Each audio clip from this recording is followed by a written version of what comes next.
my name is Alexandra Vargas. Our children go to school together. Asha and I became friends kind of like by accident through the boys. We have very interesting backstory, but that's for chatting later. Welcome everybody. Little feedback. Oh, turn that down. She's a little right. Good? Are we good? Hold on. Are we good? Do I need this? Yeah? Yeah. Thus are. It's okay. So the purpose of today is actually, I love to see all these women together from so many different facets of Asha's life, my life, our small tribe of women who invited more people, her beautiful parents that I get to meet for the first time, and her kids in the back. Woo woo! Love you guys. So this is going to be about, so just to take you through a little bit of what this is going to be. It's a conversational, this is an Oprah moment.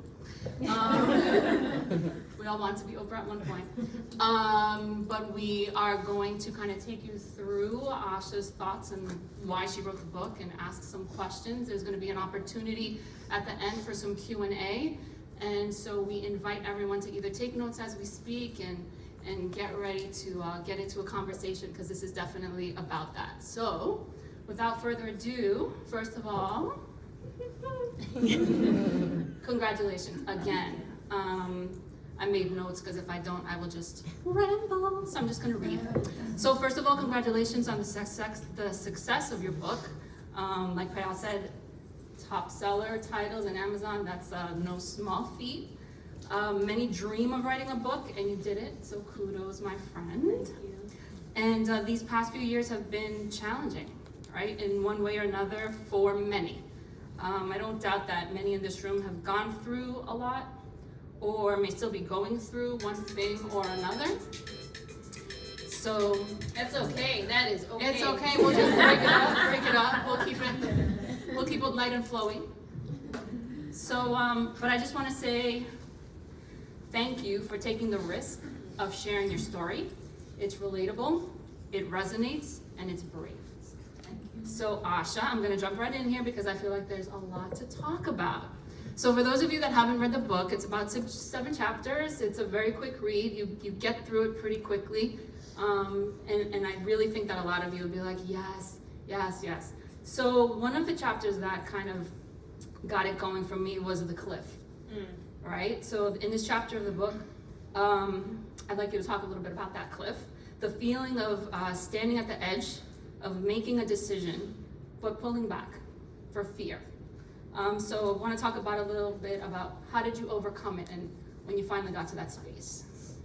So when I say cliff, and it doesn't really matter what your decision is, whether it's about family, career, where you want to live, but there's so many moments that go in your head that you take so many things into account in your life. And it's not just about you, and it's about the people that are going to be affected by every decision you make. And especially if you're a parent and you have children, and then you have parents, and then you have a community. And as women, we're always used to thinking about this whole circle.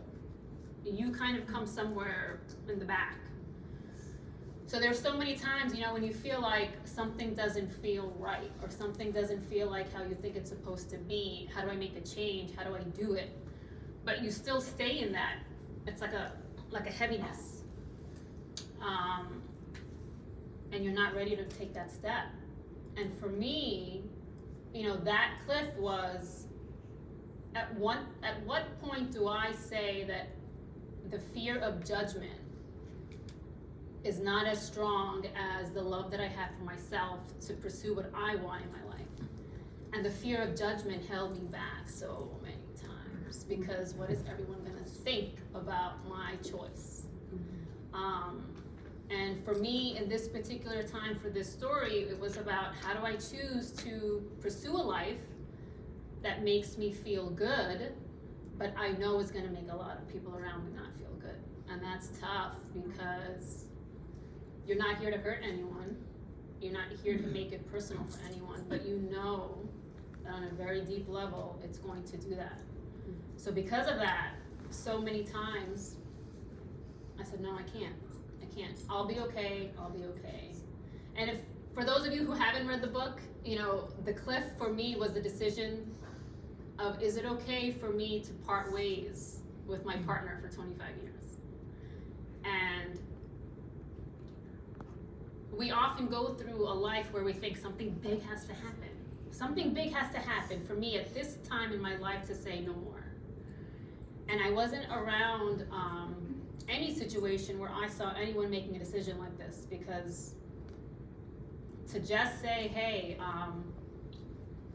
I feel fulfilled with just being friends, and I feel fulfilled that whatever it is that I was supposed to learn in this journey in my life with you, I've learned it, and I'm just very peacefully wanting to move forward. So I stood on that edge for a very long time. And it took several years. So when some people who, often we don't share a lot of these deep things. So for many people, it's a, oh my God, what happened? Like it's all of a sudden, oh my God, I can't believe it. Mm-hmm. And for me, it's not a, oh my God, this is like, oh, finally, right? But we don't share things. So when you don't share things, for everyone, it's a, oh my God.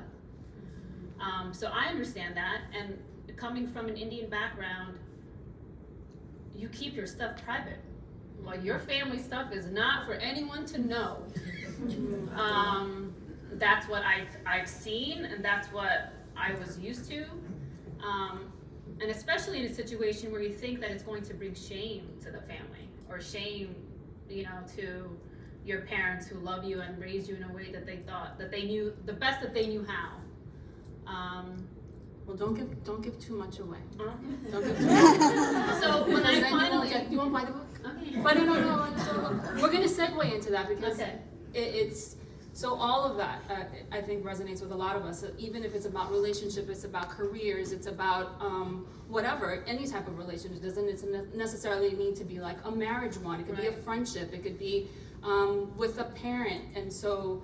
That's why that cliff part, right? It's just choice. It's just the choices that we make in our lives. And we always kind of, as moms, right? We're so, or not moms, just women in general, we tend to like always, like you said, put ourselves kind of like in the back seat and let everybody do you, and then I'll do it later. And I think that having the courage to take that leap took a lot of courage. And so I applaud you. But part of that too. But what I will say is, when you finally jump off that cliff. Well, that was going to be my next question. Right, so that's a perfect segue. That is a perfect segue to my next one, right? It's like once you took that leap, right? What did it feel like physically and mentally? Because we don't all like freak out in our minds. Like our bodies react to like what our emotions are going through at the time. So what did that look like and feel like for you? It felt like a bomb had gone off. Even though internally I was like getting ready, getting prepared, you know, trying to build up my energy. Once the truth was out, and I'm talking about with my partner, with my parents, with my kids, it was like a bomb had gone off. Like, and I talk about it in the book, it's like there was a big explosion, I'm on the ground, like you don't even know what's going to happen. You just know you have to do it. The consequences of it, you know there's going to be some ramifications of that, but the depths to how things started to unravel caught me off guard. And so it's like, say, when you jump off that cliff, when you're jumping off a big cliff, you go deep in that water to the point where you don't even know which way is up or down. And a lot of disorientation. Very, because the energy you need to first explain to family members, this is how I feel.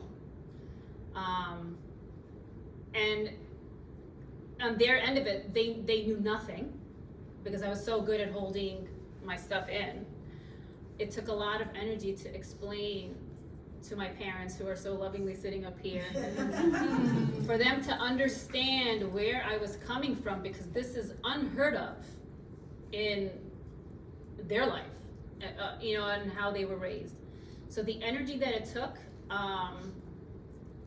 to be there for my kids, because that day was big. And hey guys, those are the faces. You know, and it is because of them that their love and support is amazing. and the love and support of my parents is amazing.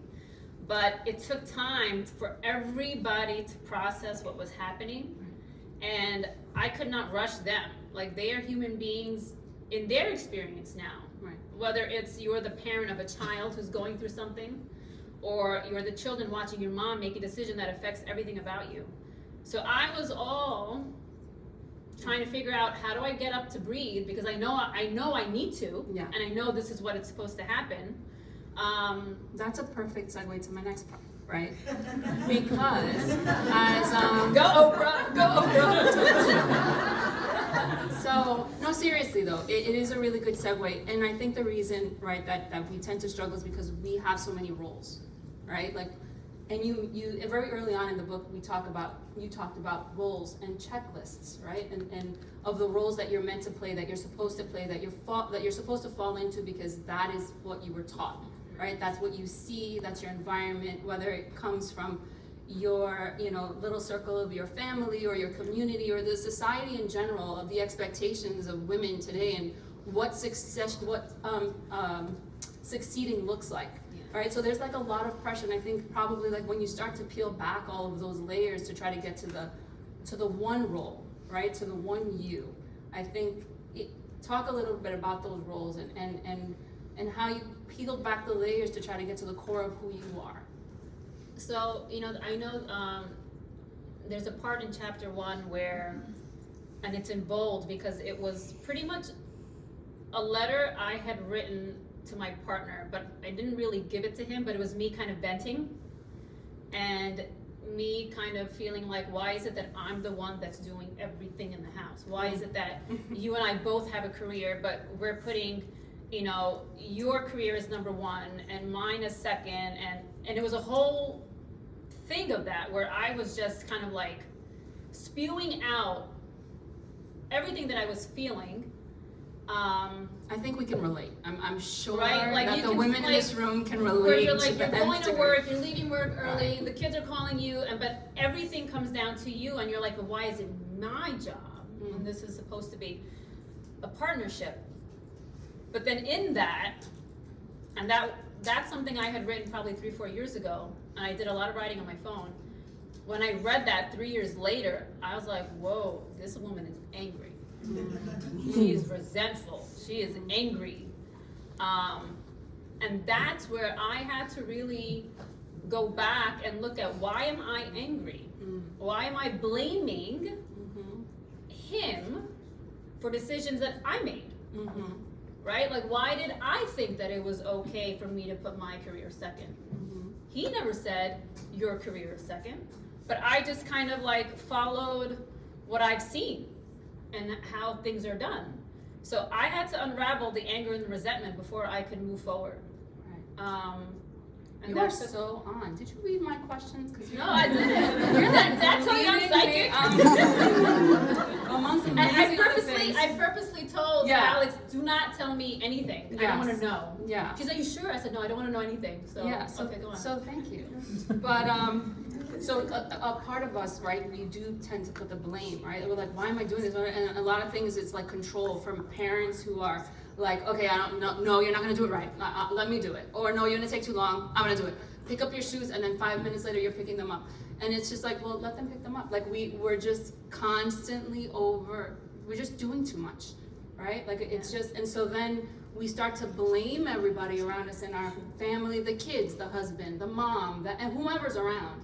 But the reality is you have to stop, right? So part of that, so shifting away from blame, right? How did you begin that journey of making peace with your actions and then accepting what that unknown was gonna look like later, right? Like now you're not pointing fingers, then like, oh wait, so now I have to start dealing with my stuff, because it's not just their stuff. Right.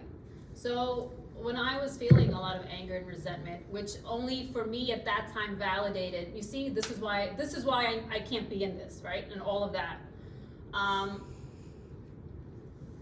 And I wasn't ready to jump off the cliff yet. So I was just standing at the edge. And I realized with that checklist, I had everything, yet still internally feeling so unfulfilled. And at the same time, embarrassed to admit that, because it's kind of like, it's like who are you to say that you have nothing when you have everything? You felt ungrateful. Yeah, so that's why, so that's when I realized there's a lot of stuff here that has not been looked at. So before I keep pointing fingers, I had to figure out my stuff, and I decided that before I make any decision that's going to affect everybody around me, let me work on myself. And that's when I had to dig deep, and finally admit that I'm not okay. And when I say admit, I mean admit to myself, because we're so good at thinking that, oh, everything's fine, I got it. I did that my whole life. But finally admit to myself that I'm not okay, I need help. And seeking help outside of my comfort zone, which was not easy. And what was that for you? Like, what did that help look like? For some of us, it's therapy. Right. For some of us, it's our priest, it's our whomever. Like, what did that look like for you? Because I know that you started to then delve into like spirituality, and then kind of just like going in and being mindful and starting meditation. That's a really important part of the book. I want to get into deeper, but how did that look like for you? It started off as something really out of the box for me, which was, I had a little dog, a toy poodle, which is supposed to be so hyperallergenic, and I was developing severe allergies. Like, I couldn't breathe, and I had this beautiful dog that I did not want to give away, and I started reading, like, how can I physically help myself without being stuck on medication and having to constantly do the whole doctor thing, because I knew there was alternative medicine out there, but being in the science field, we're turned towards it. Right. So I started reading a lot of spiritual books that kind of talked about the mind-body connection and how you can work on deep inner stuff, and that'll help with the physical things, the physical ailments. So that concept was so new, but it was worth it to me to read it, so that I could figure something out. So reading one book led to reading another, and that is the beginning of me shifting into, let me look at what's going on in this spiritual world, because that word sounded very out there. And it sounded like at that time, oh, it's for those people, whoever those people are. Right. But not I don't for know. me. Right. I'm gonna, and so I did a lot of reading. I watched so many spiritual videos by wisdom teachers, and that was the beginning. So one thing led to another, led to another, led to another. I reached out to wisdom teachers, more than one, actually several, and they helped me in unraveling the patterns of behavior. So when we say therapy, this is therapy. Whether you want to say, you're gonna go to a traditional psychologist, psychiatrist, or you wanna see like a shaman or a wisdom teacher, all of that is to help you. Whichever you connect to, that's your decision. Right. And what you benefit from, only you know, internally. What you decide to share with others is a choice. And early on, I was sharing a lot because I thought, if it's helping me, I know it'll help other people. Right. So there's a part of the book what I really, really love when you start getting into like the meditation, right? And you really start, and a lot of us are like, I meditate. I get my cup of coffee in the morning and I sit outside of my yard and I meditate. But it's not just sitting still and being quiet, right? It's like deep meditation takes years of practice and real mindfulness and quiet that kind of most of us in a very busy lives that we have kind of feel almost uncomfortable. I know that if I sit still and quiet for too long, I start fidgeting. And when you first start taking yoga, if anyone is familiar, like your teacher always tells you and at first when you're in the yoga class, I'm like, well, just listen to your body. And you're like, okay, whatever, I'm really uncomfortable in this position and my knees are locking, so I'm listening to my body. But when you go deeper into that meditative state, right? Talk to us a little bit about that meditation piece where you kind of got into that mindset and you found your little Asha, right? So talk to them a little bit about what that experience was for you and what triggers and things you helped yourself out of. So I only started meditating about 4 or 5 years ago. It's not something I ever did my entire life. I always saw other people talk about it. And they look so vibrant and excited about it when they talk about it, but I could never relate. And I was like, okay, I'll do it, but you never really do it. But as I was going through this life transformation and I was getting in a really low place, sometimes you have to hit rock bottom before you decide, all right, I'll do it. Like anything, something helped me. And I was working with the wisdom teacher, and it was the first experience of sitting on the beach and closing my eyes, and you have to surrender. It's kind of like you have to feel like you have nothing left to lose. And when you get to that point, you just kind of let go. And probably in the 15-20 minutes of sitting there, it was probably 30 seconds to a minute where it was like, for the first time, there was a sense of peace. And I can talk about it, but you won't even know what it's like until you've experienced something like that. And I was like, what was that? Because finally, I felt it's like your soul just says like, you're okay. And that feeling was nothing I had ever experienced. And I was like, I want to feel that again. Like, I want to feel that again. And so that became my motivation, that if something is making me feel good, I'm going to reach for it. And so that's when I started to meditate every day. And the 30 seconds became longer, the minute became 2 minutes. And it's not to say that you don't think things, like stuff isn't flying through your head as you're meditating. That's forever. But you can find something in there that brings you that calm, that resets you, and that gives you a new perspective. That whatever it is that you were just stressed about, okay, it's not as stressful right now. So for me, it's been a daily practice to just connect with myself. I love that. Before you had like the experiences of like this awakening in you, right? Do you feel that you had been parenting the kids in similar ways by your like cultural standards, and did that change quickly, or did you see it through time, or you're like, oh wait, hold on, that's where I got that from, wait, I want to change that up, let's start talking about that. You want to talk a little bit about what that was like? So there are so many things I thought I was doing different. I thought I was doing different.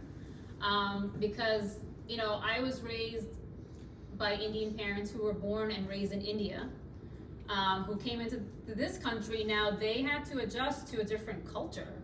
So they did the best that they knew how. And the things that I thought they could have done better, I'm like, oh, I'm not gonna do that with my kids. So superficially, I was doing things different, but deeper ways, I was the same tough parent. Do good in school, study hard, get good grades, be respectful, don't do, like all of the don't, and do. So I was still kind of doing that. And it wasn't until I hit that rock bottom place where I needed to figure myself out, that my perspective changed, and I realized I just did it in a different way with them. And that's when things that I used to be upset about, I realized that's not important anymore. That's not important anymore. And I let go, and I looked at them and I thought, I just want them to be happy. I just want you to be happy.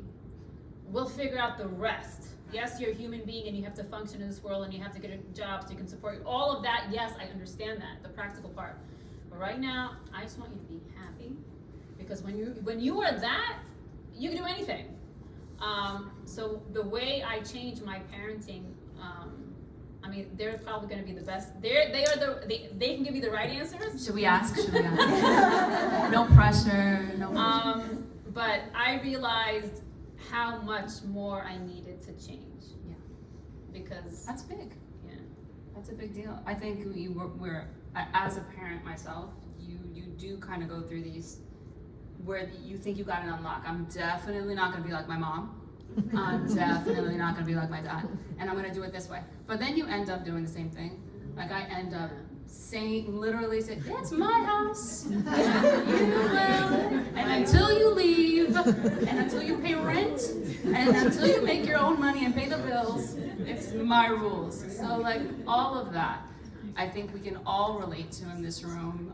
Whether you have children or not, there are your aunties somewhere, so your nieces and nephews, and it's all that stuff too, right? So Yeah, it's so relatable. I think that's why this book resonates with so quickly, because you just like, you lock into those things and you're like, yes, It's a pattern, right? It is a pattern. And it's hard to break. It's super. But it's hard to But it's break. always a process, though. I don't think that we can just say, Right. be like, okay, so I know what this is, and now I'm not gonna do it. It's you. It's hard to break. It's hard to break those habits, but just talking about it. I think that's why this conversation today with everybody in this room, with some very close friends and people that we care about, is important, because we need to support each other.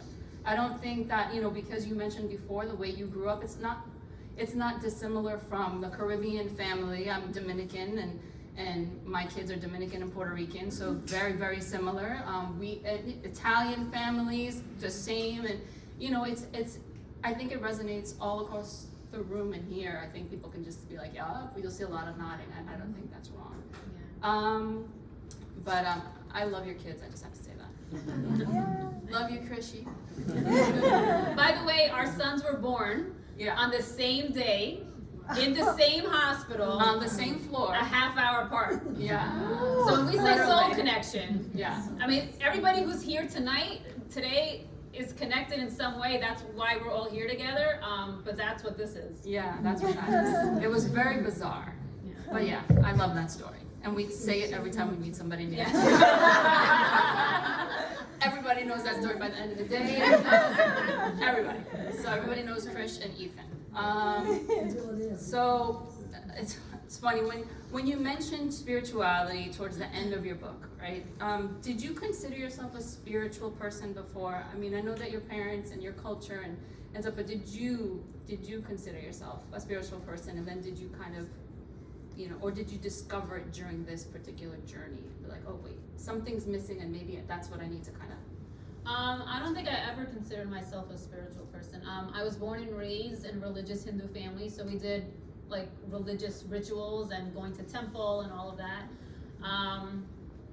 And I'm not sure I even knew what being spiritual meant, and I don't think it's not something I gave myself, I focused on or gave attention to. Right.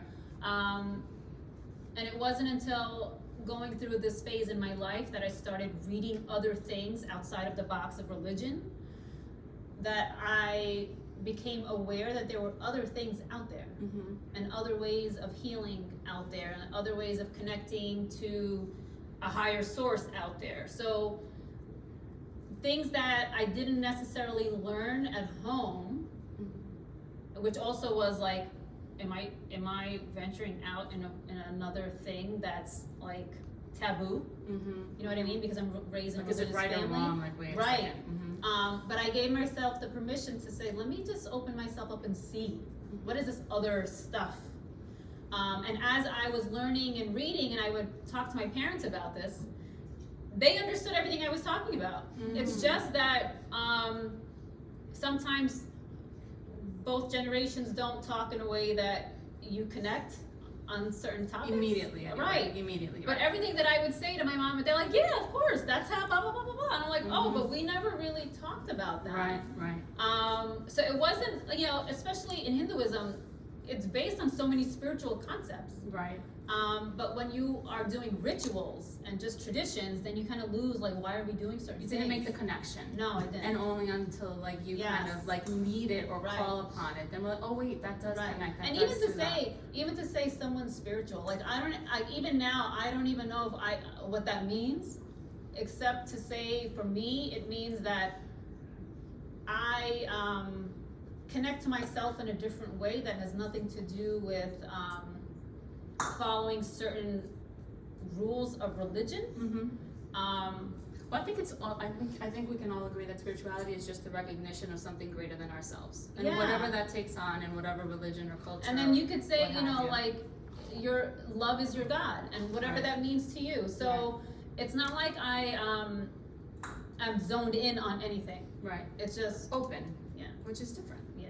And it lets in more light. Yeah. So, can I ask you a favor? No. Well, we're gonna start wrapping it up, but I wanted you to, because one of the favorite parts in her book for me is towards the end where she writes thank you letters. Oh. Right? And so one of my favorite ones is in the chapter of your ancestors' lineage, could you please read the thank you letter to your ancestors? Oh my God. I got her. No, it's really good. And the reason I think it's important is because I don't think we recognize it enough in all of our lives, the people that came before us and the influence that they had, and the reasons we are here today is because we are literally here because of the decisions that people made before us, whether it's our parents, grandparents, great-grandparents, and so on and so forth down the line. And so I think that when we do recognize our ancestors and be reverent of their journey, I think it leads us to greater places, and it opens up the possibilities for our kids. Yeah. And when you openly say it, it allows them also to, oh, I need to be grateful for that. Like, I wouldn't be here if it wasn't for, auntie or my grandma or my grandpa and stuff. So take us there. So, before I read that, when we say, like, I learned things from my parents and things that I thought I wanted to change and all of that, there are so many amazing things that I learned from them that there are never enough words of gratitude. My mom, who came from a tiny village in India, and I'm talking about farmland, and if you read the book, you'll see where she came from, and her mother and her grandmother. My great grandmother, I didn't mention this in the book, I looked at her in awe because, in the early 1900s, you don't see women smoking, and I don't condone smoking, but I'm just saying, I saw her, I was like, wow, she's a badass woman, and she had one child, and it was a girl. And back in that day, not having a son is big. Mm-hmm. You're looked upon as not like a mother if you don't have a son. Mm-hmm. And she had one daughter. And then my grandmother, who became a widow at the age of 21.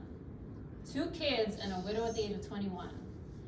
And her family, her in-laws' family that she was living in, told her, you can stay in the house, because it was very, to be a widow back then is norms. Right, and it's kind of like a shame on the family. They said to her, you can stay in the family, but you have to marry the younger brother. And she's 21 years old, poor family, and she said, no, I'm not. So for her to say no, she said, you can disown me, no.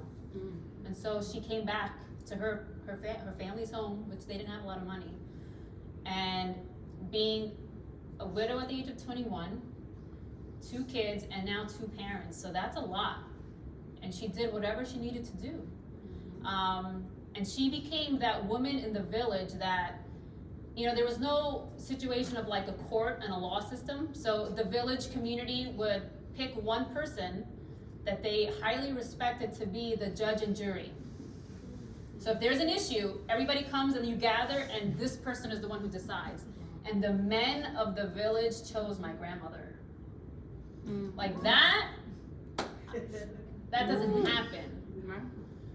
So she was a powerhouse. And then there's my mom, who raised in a very traditional household, did everything that she was supposed to do, and coming into this country, it's because of her saying yes that I'm now here in this country, able to have choices and live the way I want.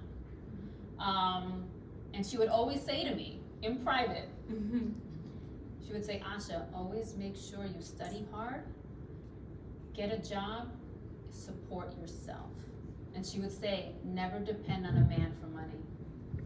I never understood, and this is looking in high school, like what she really meant. I'm just like, yeah, I'm studying. Right? Like, but she would say that to me, like, privately. My favorite part in the book is when you say, when your dad was like, you need to teach her how to cook. And she was like, no, she don't. I was like, she doesn't need to learn how to cook. No, she doesn't. That is exactly. I love it. Thank you. Because my dad was so concerned about me growing into a woman, and how am I going to keep a household if I don't know how to cook? And he would say to her, teach her how to cook. And she would say, her place is not in the kitchen. Let's go.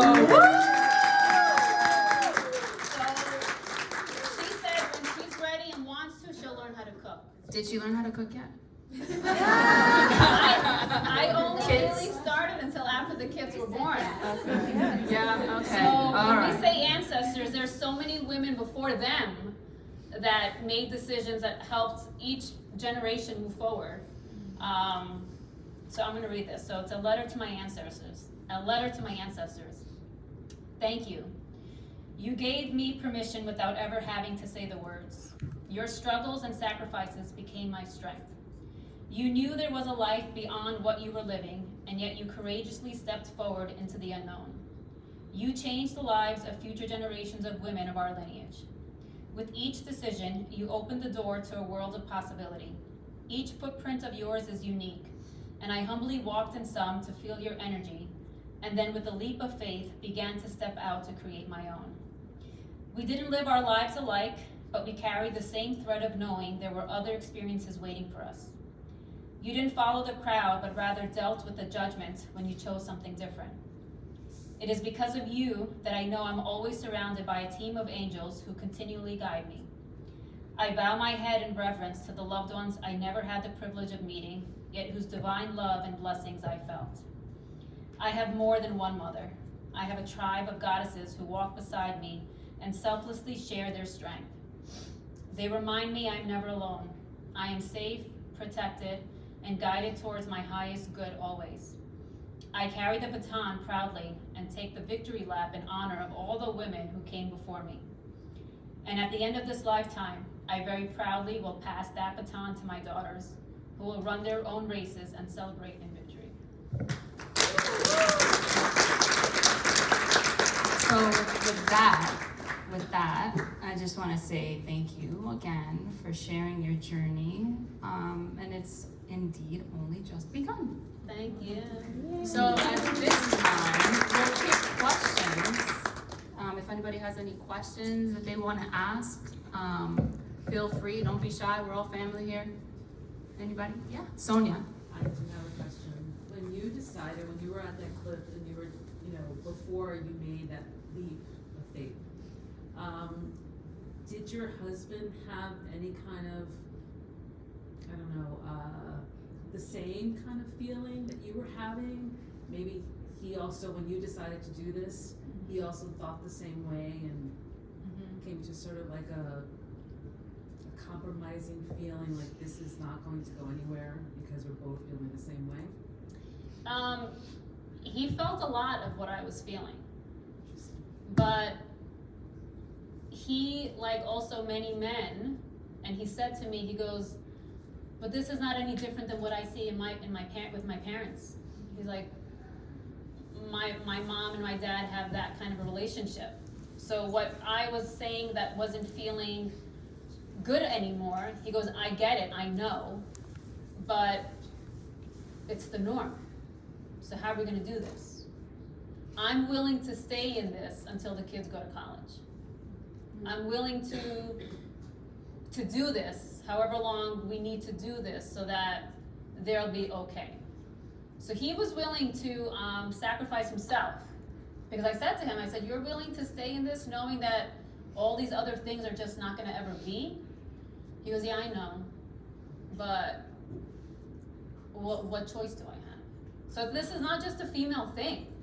These are men who are raised to be the provider and to be the one that keep things going in the way that they saw their parents do. So he was no different than me in realizing that it's not what we thought, but because there was no, when I say in the book, there's no villain. Like, he is a wonderful human being. And I think everybody needs to come to a place where you can look at somebody and say, I love you as a person. And we both felt like that. But then, is that enough? And for him, it was going to be enough to say that I will stay in this because I still love you as a person, even though the other factors are not really. Yeah.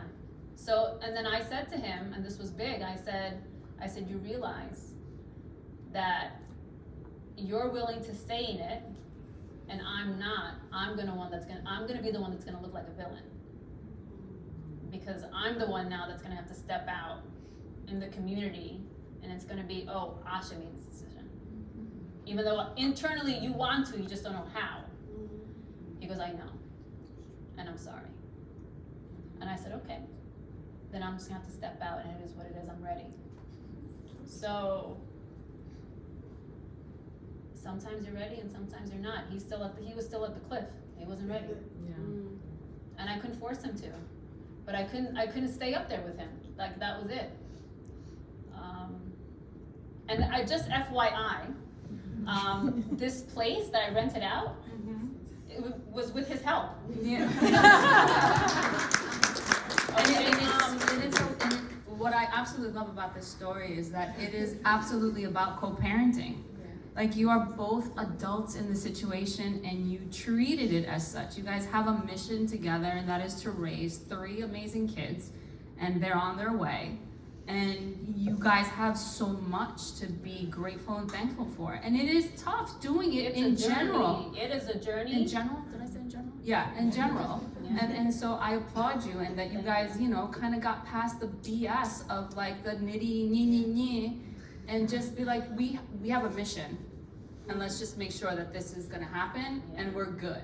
Yeah. So thank you, Sunny, for the space. Well, hold on. I paid for it. But we're grateful for the view. No, but, but seriously, outside of that, I think it's real when you can get to a place and reach Yes. out to your ex and say, hey, I'm doing a book launch. You think I could rent out a room in your building? Because he lives in the building. He goes, yeah, let me find out. That's when you know that the healing is in a different level. Right. And several times he said, hey, you need my help? You need my help? And I'm like, thank you, I got it, but thank you. But it's so telling So- too, can we just please, I think it's so important for anybody who's going through something similar or close to, or trying to make that decision, is that once you get past that like really difficult time, and it's difficult. Yeah. I'm not saying that it takes a day, a week, a month, or a year. It takes time and effort and all of that stuff that comes with it. But there definitely is like that light after the It's dark, possible. It and is you guys can possible. be friends. You don't have to hate each other. It's possible. But all of that has to come with willingness to do so, and to recognize and respect one another. And I think that you guys are a really good example of that. Thank you. So I think that's something to applaud, because I think that's a good thing. Does anybody else have any questions? Oh, good.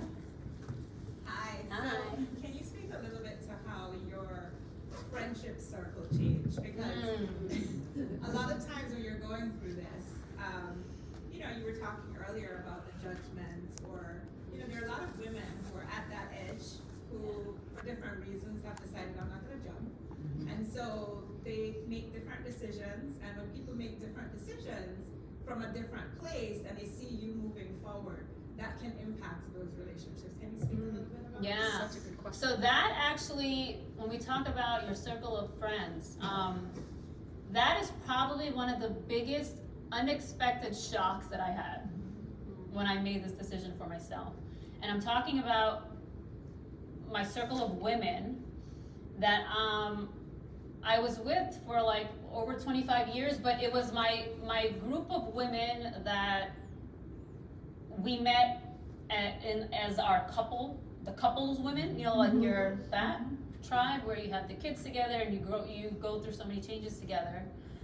And when women sit together, we talk, we share stories, right? So internally what everyone's going through. And then now here I am, I make a decision, which is coming out of what some people want to do but don't know how, and now I'm doing it, right? Some women took it personally, that because I'm saying there's something more for me. Like, I'm not just meant to be a wife and a mother. Like, I know there's something more, and I know there's something that I need to do that's more fulfilling for myself. Some women took it as if I was saying, you should be doing that too. Or your life doesn't mean anything because you're just a mom and a wife. You know what I mean? So it was like, you're going to look at somebody's life based on your perspective, based on your personal decision. So if you're feeling something and then you see someone do it, that's what you're connecting to. Either you're supportive or you feel like, oh, I can't believe she just did that. So there was a circle that looked at me as, oh, she changed. Oh, you changed. So those words, you changed. When you are no longer the mold that somebody recognizes you as, it's hard because you're not that same person anymore. And you changed sometimes, in many cases, is like a negative connotation. Like, I don't know who you are anymore. And my answer to that is, yes, I've changed. Like, first, thank you for recognizing that. You may not like it, and that's okay. But you don't go through this life transformation the same person. There is a death and there is a rebirth. And that rebirth version is gonna jive with some people and it's not gonna jive with other people. Right. So that circle was kind of like, I'm gonna step back and see what's going on because I don't understand it. So some people stepped back. And for me, in the initial stages, when I said it was like an explosion and I'm on the floor, it was painful. Right. Because I didn't, you know, when you have your women and you don't like they're your women, and I was like, oh, where'd you guys go? Right? Where'd you go? But I can't blame them. They were just not ready to embrace it because it brought up some personal stuff for them. And for some people, they think, oh, we don't want to catch what she has.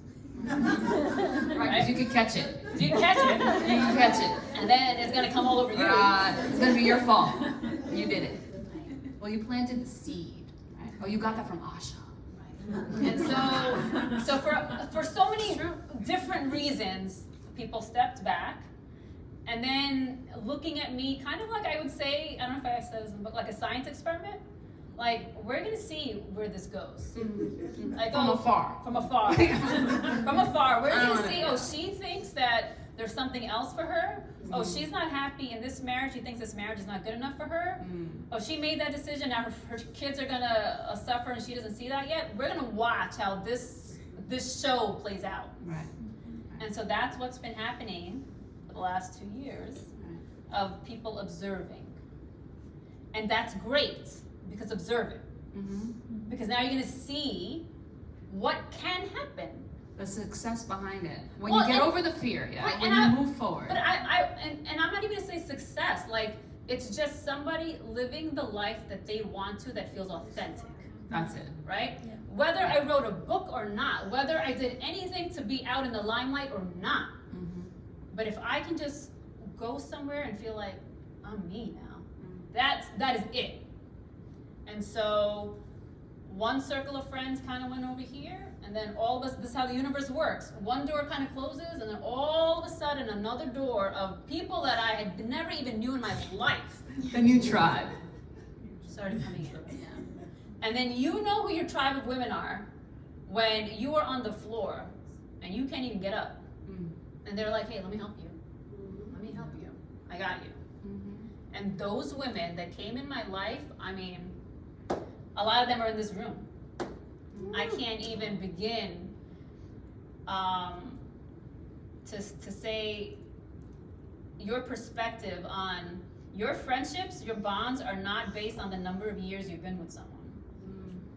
And whether it's a marriage or it's a friendship or it's a job or where you live, your connection will be there wherever it's supposed to be. And those women that want to be by your side, they will be by your side. So don't be afraid of who's going to be with you. Whoever is not meant to be with you will not be with you, and that is it. Everyone is not meant to stay. Thank you very much for your, thank you. Next. But it's okay. It is okay. It is always okay. works It's more than out. okay, because when you grow, the people who are meant to grow with you will keep growing with you. That's right. That's right. What an amazing. Anybody else have questions? Oh, yeah. Zena, go. Asha, you and I shared a very similar story, and I've been divorced for about almost 10 years now, actually. And I'm wondering, how did you approach telling not just your immediate family but also extended family and all of those kinds of people that you really want to continue to enjoy that relationship with them and everything. It's your masis and your mamas and everybody. How did you feel, and how do you feel comfortable even now saying all of this in front of your parents, in front of everybody else? So you mean, how did I tell the extended family about my decision? Yeah, and then how do you approach that in a way that's confident and or how do you feel about it? I don't know. So here's the interesting part of that. Yeah. So here in this country, I only have one cousin who's here in the back. My cousin and my cousin's kids. That's the only family we have here. Everybody else is in India. Yeah. Okay. So this is where the conversation between me and my parents, first for them to process all of it. And then for them to find their comfort with how they can talk about it with their family. And we had discussed it because I'm on Facebook and Instagram with my cousins and all of that. And I said to my dad, I said, Dad, did you tell so-and-so? He goes, what's there to talk about? Yeah. Like if they know, they know. If they don't know, they don't know. And I said, okay. I said, because when I post pictures, it's just me or just me and the kids. Like, people are gonna try to, because this is like your Indian community. People want to figure stuff out. What's going on over there? Did you see that she just went on vacation and it's just her and the kids? There's a whole dynamic there. And I said, Dad, people are gonna start figuring things out. He goes, I don't care, right? Yeah, So in terms of a discussion, there has not been a discussion with me and any relatives besides my cousin's family in the back who we spoke about it. And my cousin back there, by the way, was also born and raised in India. Super supportive. Where are you? Super supportive. There he is, right there. Super supportive. And he said his concern with me, he said, Asha, I don't want anyone to say anything bad about you because I love you. All right? So, but beyond that, my dad's like, whatever. So there hasn't been any of that. But after this book came out, okay, my cousins who are younger than me, some of them are married, and they said, oh, Asha, we bought your book. Meanwhile, I'm like, oh, did you read the book? And then they reached out to me, and they said, wow, this is an amazing story. We hope you're doing well. And I said, thank you. So without having to say anything, because your energy level just, how many times can you tell the whole world? This book has been that for me, where I got to share a story without actually having to put more energy into it. So they've been supportive, which is wonderful. Yeah. So basically write a book. If nobody else has questions. Oh, you have a question. Go ahead, Chris. Asha, you mentioned a few books that helped you after you made that jump, spiritual books or anything that might have helped you get to where you are today. Would you mind sharing? Yeah, I should put a list together. The first one that I read was Many Lives, Many Masters. And that was the connection of when I was trying to figure out the body and the it's a therapist who goes into the past lives and making a connection with trauma that has happened in your past life and how it comes back into this life and how you develop. So that was the first book I read, and I was like, what is this? Brian Weiss. And there's several. I can put a list together. You can put it on your website or on IG. By the way, my cousin's son is making a website over there. I'll put a list together. But there's so many wonderful ones that once you start reading it, it's like another world. Yeah. Yes. I was looking at your cover Yeah. Yes. and your title. And how long it took you to choose that, the title? And I was amazed by to see the colors and the face. Yeah. I'm very curious about that. Okay, so the title, Who Is She? That came to me in meditation. So I was trying to, yes. Oh, the chakra color. See, Diana, you know. So I was trying to figure out a title for a while, and I went through a few things, and the kids, I always would go through them with my kids. What do you think about this title? What do you think about this title? I don't know.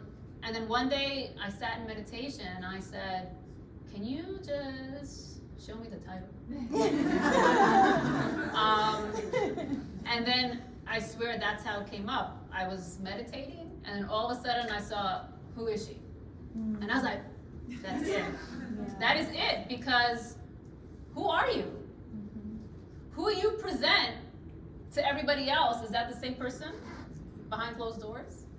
Right? So for everybody, who is she? Who is she? Who is she? And it's time for you to come out and show everybody, who are you? So that was my title. And now the cover, I had given the cover designer, because I had seen when I was meditating, a silhouette of a woman. So it doesn't matter who she, like the face, because we all are the same. And it was just a silhouette of a female. And I told the cover designer, I want a silhouette of a female. And I sent her 10 book cover silhouettes that I liked. I said, "This is my style.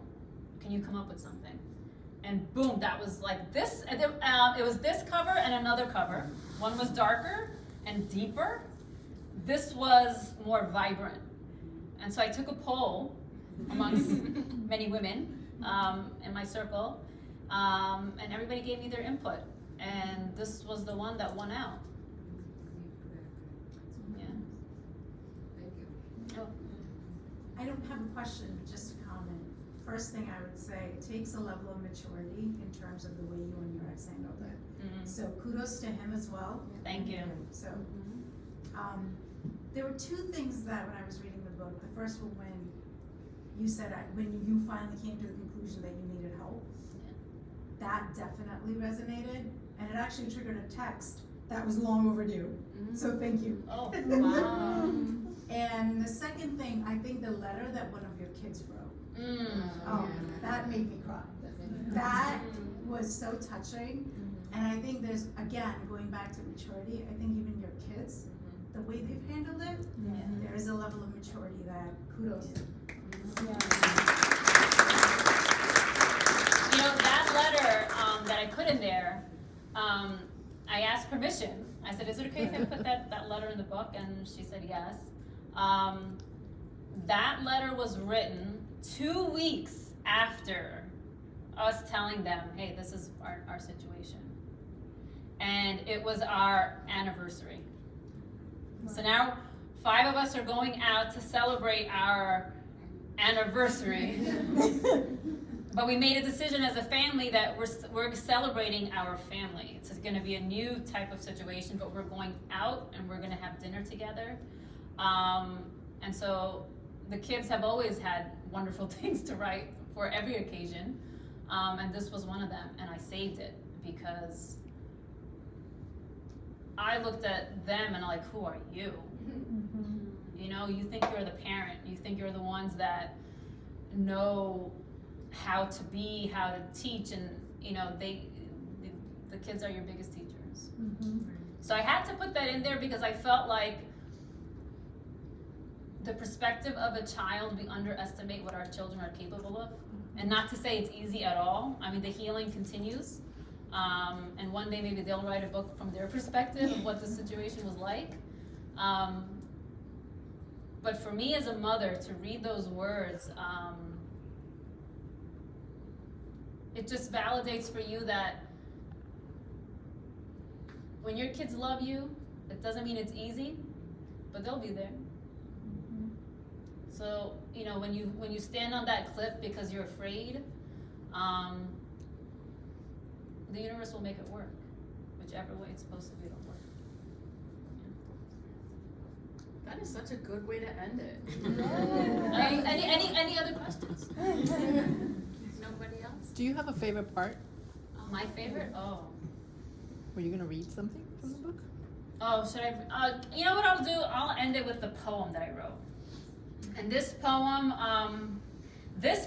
I had written probably like 5 years ago. 5-6 years ago, when I wasn't contemplating any decision.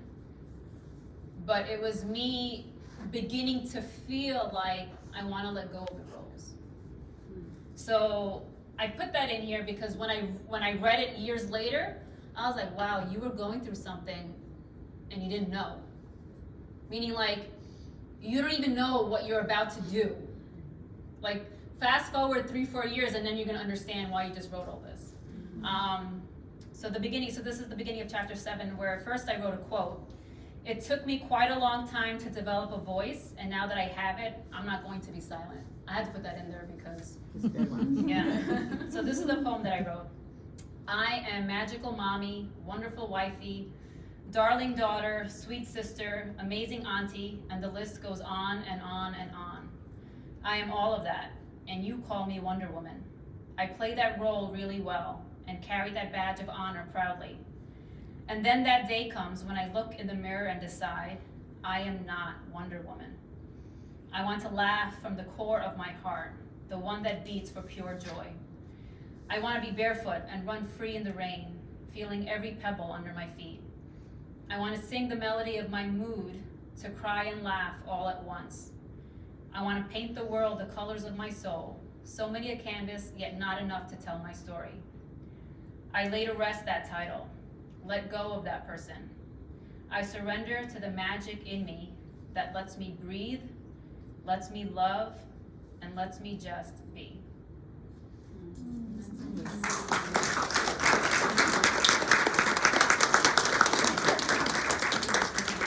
So we're gonna, since we wrapped up the Q&A, for anybody who wants to purchase the book who hasn't, we have some copies over here, and we'll have somebody managing the table.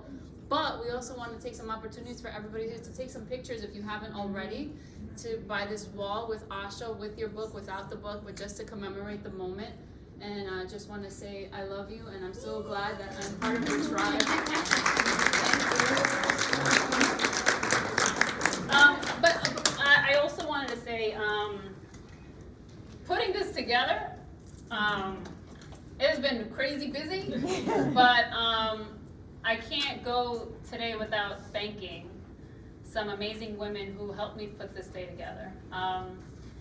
Alex, Ivy, can you come up here? Can you put the camera